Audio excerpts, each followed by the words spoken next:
Nice job describing your process, Mark. This is excellent writing. Thank you very much. Really describes your intent to a high degree. That's fantastic. All right, I've got your banner ad and your magazine ad up, and thank you very much for including that magazine ad. It's really the only way to check adaptation. So I think it's really important that that you submitted it. So this is fantastic. So I've got both up in the window here, and let me just make some recommendations and some comments here. All right, so I think the first thing we see here is, well, first of all, the banner looks great. It's an excellent adaptation of the magazine ad. So we get a good degree of consistency here for the campaign. Now, one thing I do want to mention is this is not an accepted version of the logo. This is of the purple, light purple with the white type. So if we jump over to the style guide, we can see that is not one of the versions that is acceptable. So I'm not real sure how you adjusted that, but you absolutely have to use one of these versions. No altering the logo at all, ever. And when you're, as a designer, when you get things like a logo and other branding information in the style guide, you can't touch it. You have to leave it alone. So there is no adjusting the logo itself. Okay. So I think the main thing that I'm seeing, first of all, you're showing excellent proficiency. This looks great. I think my only recommendation here is just to pull this over and get that into alignment, left alignment. There's a little bit of an indent right there, and then the address isn't aligned. Let's set up a left margin and get all that type left aligned. I think that'll bring a high degree of harmony to the page. The banner ad is showing excellent proficiency. That's fantastic. And the magazine ad is showing excellent proficiency as well. Now, we see a little bit of an inconsistency in the campaign, and that has to do with the image.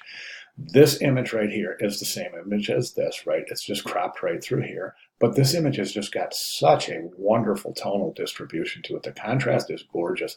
It might even be a little bit too dark in some areas. Right here, we're kind of falling into pure black, which you don't want to do. I think this is too light, and I think this might be this has got not enough contrast, and this has a little too much. So we get somewhere in the middle here. The point is that as a campaign, it's got to be consistent. These images have got to be consistent. Now, one of the things that you can do to ensure consistency is this, is you make your adjustments on the background image that you're going to use for magazine. So set your adjustment layers, right? Now, that would be your adjusted image for the magazine. Now, what you would do with that is you would go ahead before you crop it using the crop tool that I had demonstrated over here in this announcement right here. This tutorial, I'll show you how to use that crop tool. But one of the things you want to do is what you can do is you can take your original image, make sure it's a copy. Do not use the original, because what you're going to do is flatten it. So you definitely want to save the layered version with the adjustment layers, but make a copy, flatten it. So everything's flattened, all the adjustment layers are flattened into the file, then make your crop and place it here. And I think that'll really, really do the trick. It'll definitely do the trick. You won't miss anything. Sometimes in Photoshop, when you transition a adjusted layered file from Photoshop and you place it in Illustrator, sometimes some of the adjustment layers don't come along for the ride. So my best solution there is to make a copy of the background layer with the adjustments, okay, flatten it, crop it, and then place that. And then make sure you save your fully layered copy.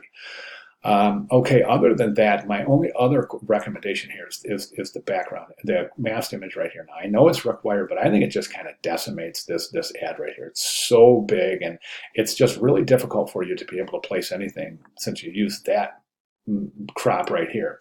Now, my recommendation is you can do one of two things. You can either replace the cropped images in both, maybe something that's not so quite so big and bulky and takes up so much visual weight in the ad. Maybe try to think of something smaller to crop and add in both the magazine ad and the banner ad. Because right now I just think it just obstructs too much of that background right there, and that's such a gorgeous image. So yeah, you can leave it as it is. I mean, you're meeting the recommendations definitely, but I'm thinking of a portfolio piece. I think it might be a little bit more effective to maybe think about replacing that cropped image with something a little bit more versatile. I hope my comments make sense in that regard. Let me know, please, because it's pretty important. Other than that, I think you're looking fantastic. Really, really nice work. I'm showing excellent proficiency. So fantastic. If you have any questions at all, please let me know. I'd be glad to make any necessary clarifications. All right. Thank you.